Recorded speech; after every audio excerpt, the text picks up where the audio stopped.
Me llamo Isabel Torres. Tengo 70 años. Durante la mayor parte de mi vida, he creído que el silencio es una forma de elegancia, que si mantienes las manos ocupadas y el corazón firme, el mundo termina por encontrar su ritmo otra vez. Ese martes por la mañana empezó como todos desde que Rafael se fue. Preparé una taza de café por costumbre. Luego vertí una segunda para nadie. Porque la memoria muscular del matrimonio no se desvanece solo, porque el corazón de tu esposo se detiene en pleno invierno. Desde la ventana de mi cocina, los árboles de mezquite en San Miguel de Allende ya estaban cambiando, sus hojas susurrando como chismes a lo largo de la cerca. Ana había pasado antes, su visita habitual antes de manejar a Querétaro para hacer mandados. Habló de reuniones de padres, del proyecto de ciencias de Isaac, del precio cada vez más alto de la despensa. Charla cortés, ensayada. Cuando se fue, me dio un beso en la mejilla, dejando un leve aroma a perfume de jazmín, y prometió volver la próxima semana. No noté el teléfono que olvidó en la mesa auxiliar hasta más tarde, mientras enjuagaba nuestras tazas en el fregadero. Al principio, pensé que el sonido era una abeja atrapada, solo un zumbido bajo y vibrante cerca de la puerta. La pantalla negra del teléfono se iluminó de repente, destacando la veta de madera debajo. Me sequé las manos, lo tomé y me quedé helada. La foto parecía reciente, inquietantemente reciente. Reconocí sus ojos, pero la camisa era desconocida, lo que aumentaba mi intranquilidad. La cara de Rafael me sonreía, los mismos ojos cálidos, la misma sonrisa torcida, pero la camisa que llevaba una guayabera morada suave era una que nunca había visto en mi vida. La foto parecía reciente, imposiblemente reciente.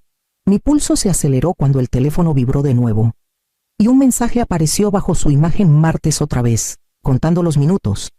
Las palabras se desdibujaron, pero el significado no. Miré la pantalla hasta que la luz se atenuó y se apagó. La casa de campo en silencio, excepto por el leve tic-tac del reloj de la cocina y el sonido de mi respiración entrecortada en la garganta. Debería haber dejado el teléfono, me lo dije mientras estaba en el umbral.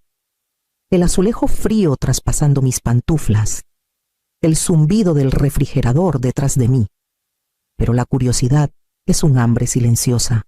Empieza pequeña, luego crece hasta que tus manos se mueven antes de que tu conciencia pueda detenerlas.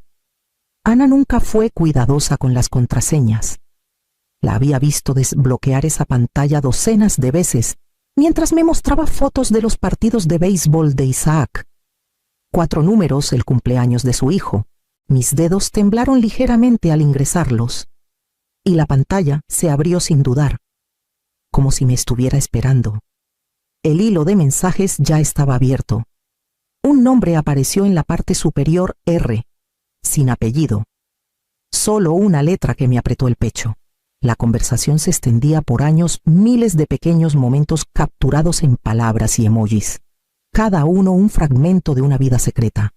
Deslicé la pantalla, mi pulso acelerándose. No puedo esperar a verte. Ponte la camisa morada esta noche. Tú me haces sentir vivo otra vez. Martes, a la misma hora. Ella nunca sospecha. Dejé de respirar.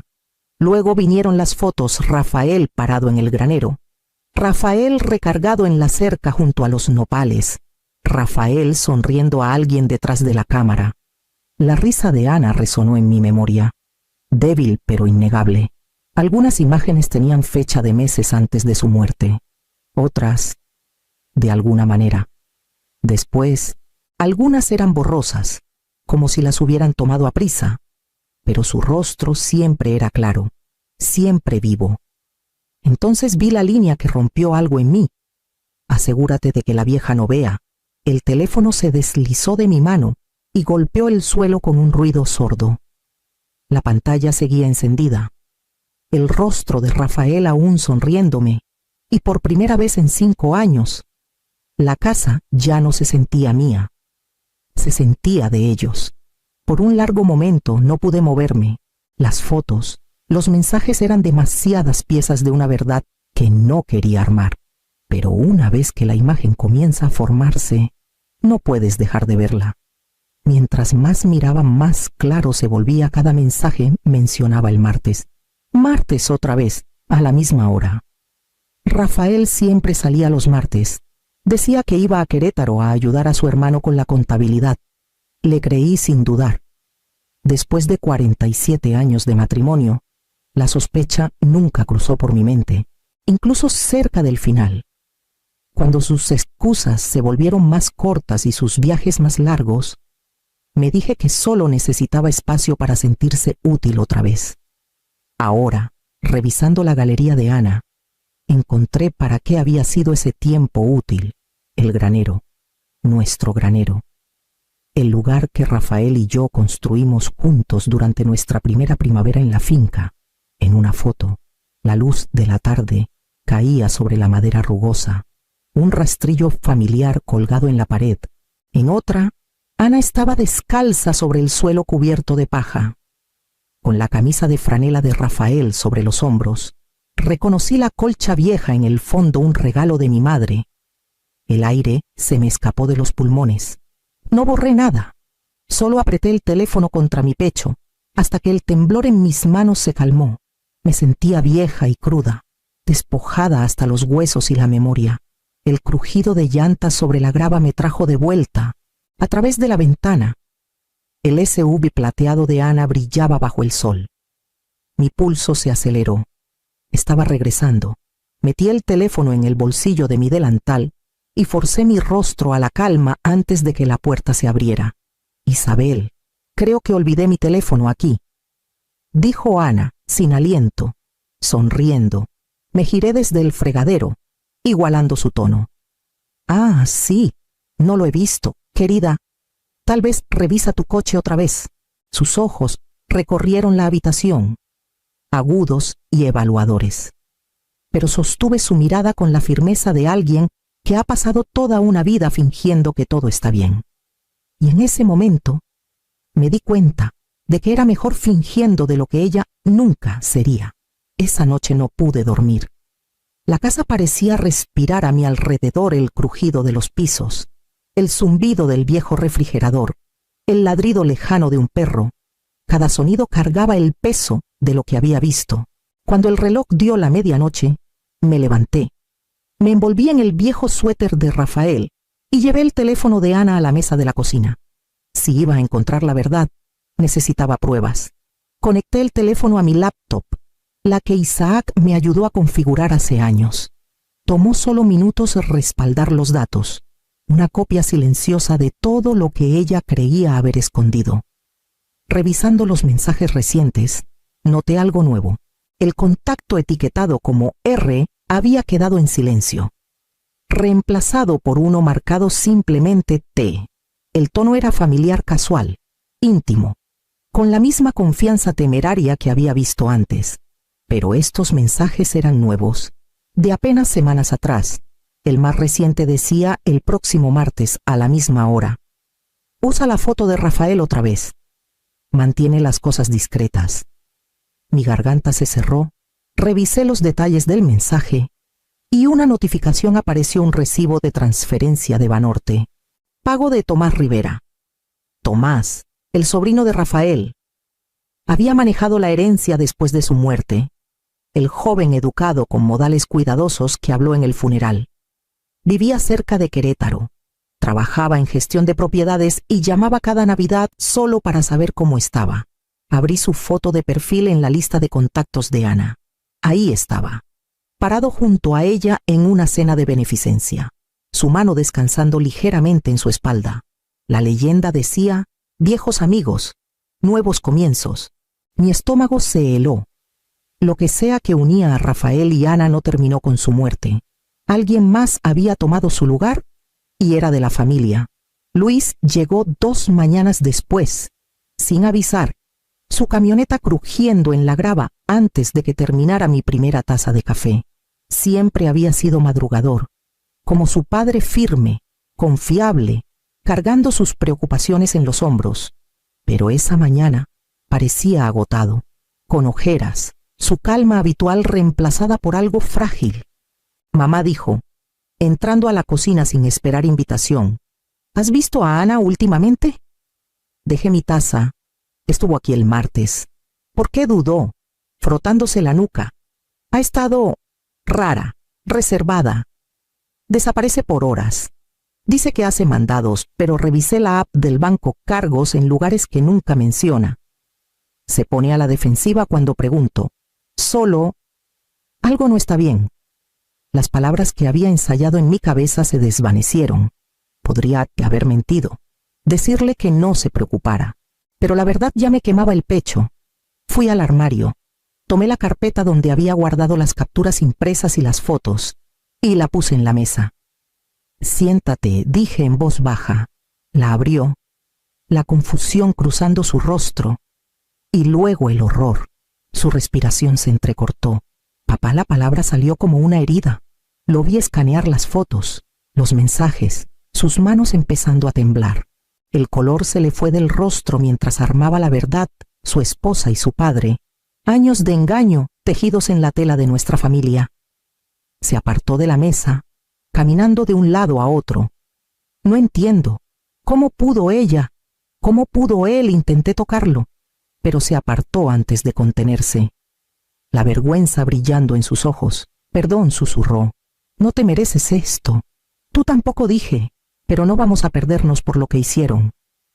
Se hundió en la silla otra vez, con la cabeza entre las manos. ¿Qué hacemos ahora? Giré la laptop hacia él, mostrando el respaldo que había hecho. Guardamos todo, silenciosamente, con cuidado. Averiguamos hasta dónde llega esto. Luis levantó la vista, su mandíbula tensa. Si creen que pueden enterrar esto, están equivocados. Por primera vez en días, vi un reflejo de mi propia determinación en sus ojos. Ya no éramos solo madre e hijo, éramos los últimos honestos que quedaban, y juntos encontraríamos la verdad, sin importar a dónde nos llevara. 2 días después, tocaron a la puerta 3 golpes firmes y medidos que no eran de vecinos ni de repartidores. Me limpié las manos en un trapo y abrí para encontrar a una mujer en el porche. Su abrigo oscuro salpicado de nieve temprana. Señora Torres, preguntó, mostrando una placa. Detective Laura Mendoza, Policía Estatal de Guanajuato. Me gustaría hacerle unas preguntas sobre la muerte de su esposo. Por un momento no encontré mi voz. La muerte de Rafael, repetí. La palabra sabía extraña. Eso fue hace 5 años, asintió con cortesía. Así es, señora. Pero recibimos una denuncia anónima, nueva información que sugiere que su muerte no fue natural. La cocina se sintió más pequeña cuando entró. Le señalé la mesa. Y ella se sentó, abriendo una libreta pequeña. Luis llegó minutos después, alertado por mi llamada. Su presencia silenciosa pero protectora. La detective Mendoza, coordinando con las autoridades de San Miguel de Allende, era calma, profesional, su tono casi amable. Pero sus preguntas cortaban el aire como papel. ¿Quién manejaba los medicamentos de Rafael? ¿Alguien más tenía acceso a sus pastillas? ¿Había problemas financieros, discusiones, pólizas de seguro? Respondí con cuidado, cada palabra deliberada. Las recetas de Rafael estaban en el armario de arriba. Él las tomaba solo, excepto, a veces, cuando Ana se ofrecía a ayudar. Eso hizo que la detective pausara. Ana Torres, su nuera. Asentí. Ella también manejaba algunas de sus finanzas. Correcto, después del ataque al corazón de su esposo. Sí, dije lentamente. Insistió en ayudar cuando la energía de Rafael empezó a fallar. La detective Mendoza anotó algo en su libreta. Luego levantó la vista. ¿Sabía usted de la póliza de seguro de vida tomada 3 meses antes de su muerte? Sentí la habitación inclinarse. ¿Qué póliza? 500,000 pesos, dijo. Registrada a nombre de ambos, pero con su nuera como contacto principal. La mano de Luis se apretó contra el borde de la mesa. Eso es imposible, dijo. Mendoza cerró su libreta con suavidad. Temo que necesitaremos revisar algunos registros financieros, señora Torres. hasta que esto se resuelva, por favor no salga de la ciudad. Cuando la puerta se cerró tras ella, me quedé en la cocina silenciosa, el leve aroma de su perfume quedándose como advertencia. Alguien había desenterrado la muerte de Rafael y me había puesto como la culpable. La semana siguiente, Luis llegó a la finca con una memoria USB y una mirada que decía que el sueño también se le había vuelto extraño. Había estado revisando los archivos del teléfono de Ana, cada texto, cada foto que copié esa noche. Mamá dijo, poniendo su laptop en la mesa, «Mira esto». Abrió una foto de la galería de Ana Rafael parado cerca de una baranda de madera. El agua del lago Pátzcuaro detrás de él. Cuando hizo clic en los detalles, apareció un conjunto de números bajo la imagen. Coordenadas GPS, explicó. «Es cerca del lago Pátzcuaro. Hay una cabaña ahí. Partimos al atardecer, siguiendo los caminos estrechos al norte hasta que los árboles se espesaron y el cielo se volvió plomizo. La cabaña estaba justo al lado de un sendero de tierra, sus ventanas brillando débilmente entre los pinos. El SUV plateado de Ana estaba estacionado junto a una camioneta negra nueva, de Tomás. Luis estacionó lejos y apagó el motor. El aire olía a hojas mojadas y pino. Nos movimos silenciosamente entre los matorrales hasta que pudimos ver por una de las ventanas iluminadas.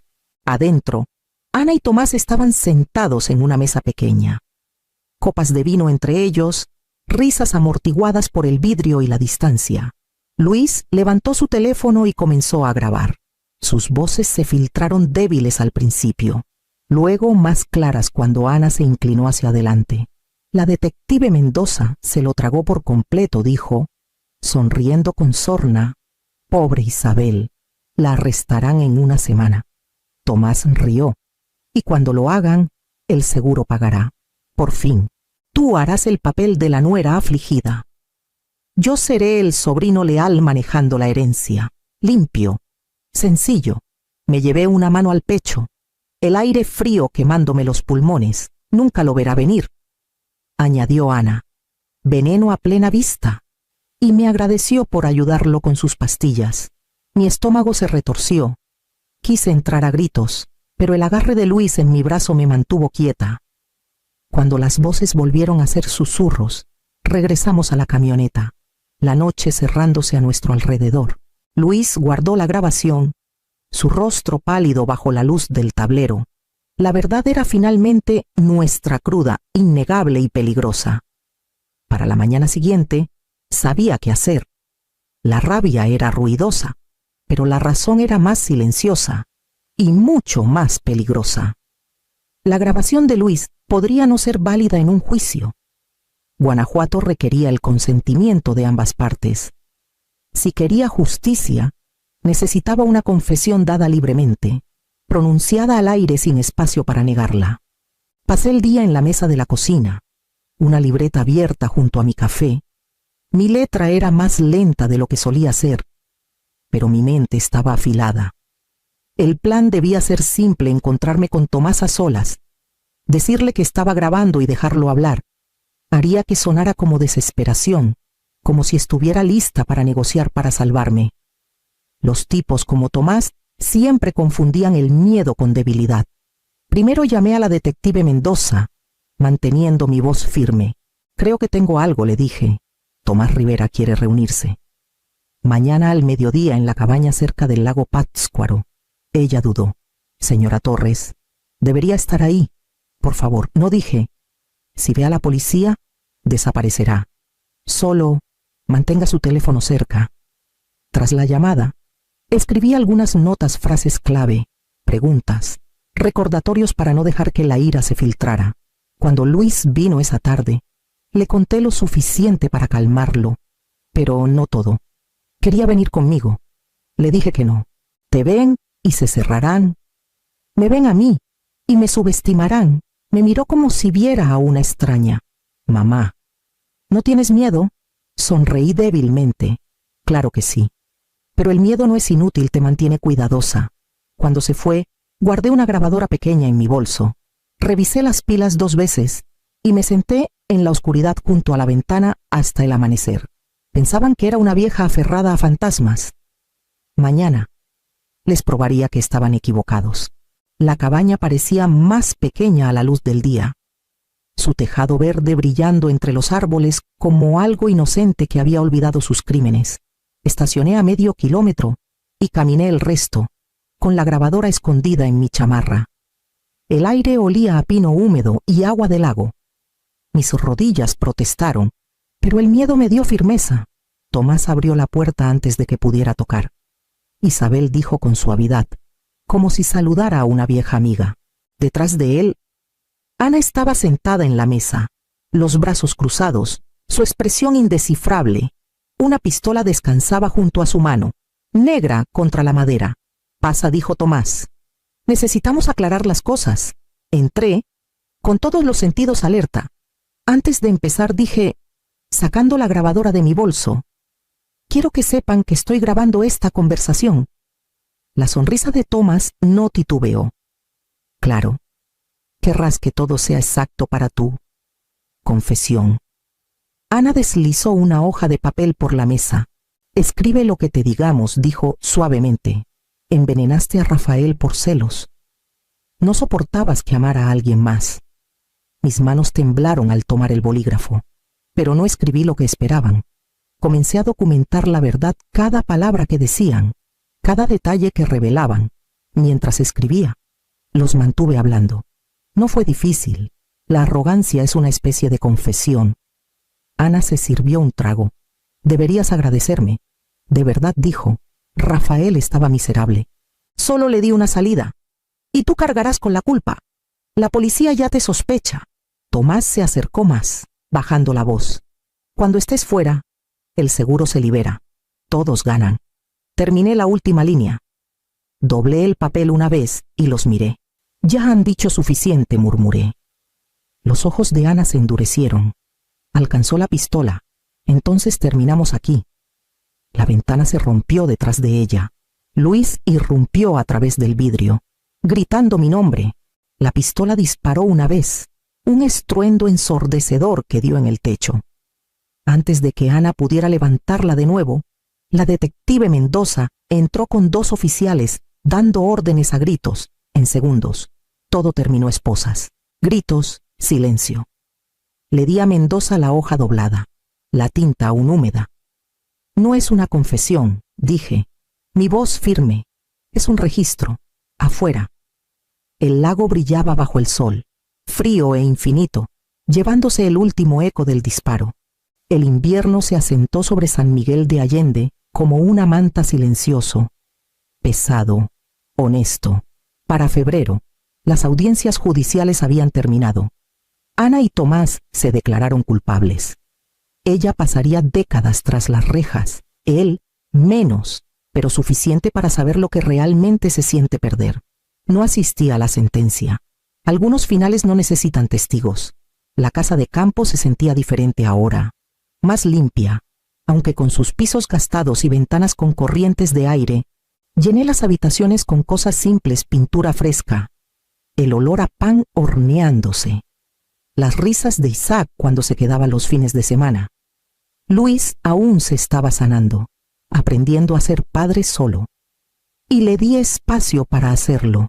Una tarde, mientras ordenaba cajas viejas en el estudio de Rafael, encontré un sobre escondido entre 2 libros de contabilidad, mi nombre, escrito con su letra apresurada.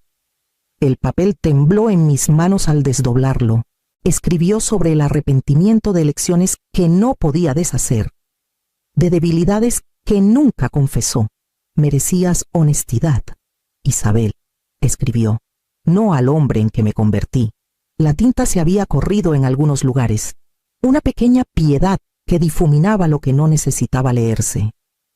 Me quedé sentada mucho tiempo, mirando la carta hasta que la luz del día se desvaneció en plata. Luego la doblé con cuidado y la puse de nuevo donde la encontré. La verdad no borraba lo que había hecho, pero asentaba algo dentro de mí. Esa noche salí al porche. La nieve caía sobre los campos, suave como un suspiro. Encendí el interruptor junto a la puerta, y el viejo foco cobró vida firme, cálido, familiar. Esta luz ya no es para esperar, susurré. Es para la paz. El viento llevó mis palabras a través del patio silencioso, y por primera vez en años no me sentí perseguida. Me sentí en casa,